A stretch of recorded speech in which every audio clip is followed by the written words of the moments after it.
নমস্কার দর্শক বন্ধুরা, রেস স্পোর্টসের পর্দায় আপনাদের সকলকে স্বাগত।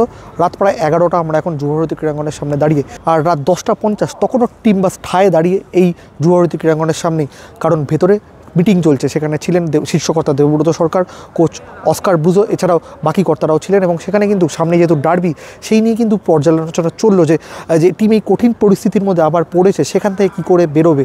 আর একেবারে শেষে যখন 10টা 50 টিম বেরিয়ে যাওয়ার পরে, প্রায় ঘন্টা দেড়েক পরে টিম বেরোলো, আপনারা বুঝতেই পাচ্ছেন।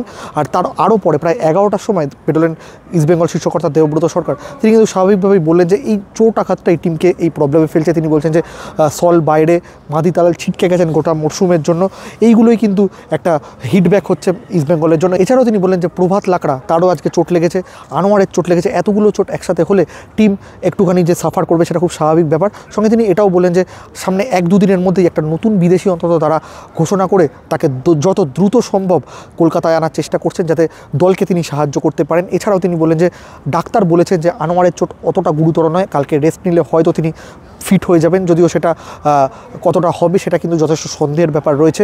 চলুন কি বললেন ইস্টবেঙ্গল শীর্ষকর্তা দেবব্রত সরকার, তার মুখ থেকেই শুনে নেওয়া যাক।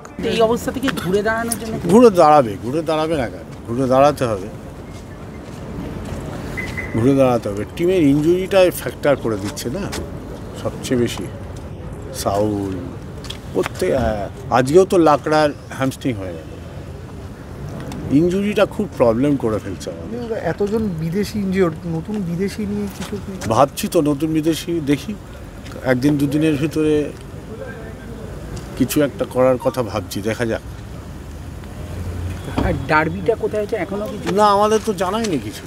আনোয়ারের চোটটা খুব একটা বেশি না, লেগেছি খুব একটা বেশি না, ডাক্তার তো তাই বললো, খুব একটা বেশি না। দেখা যাক, কালকে রেস্ট নিলে বোঝা যাবে।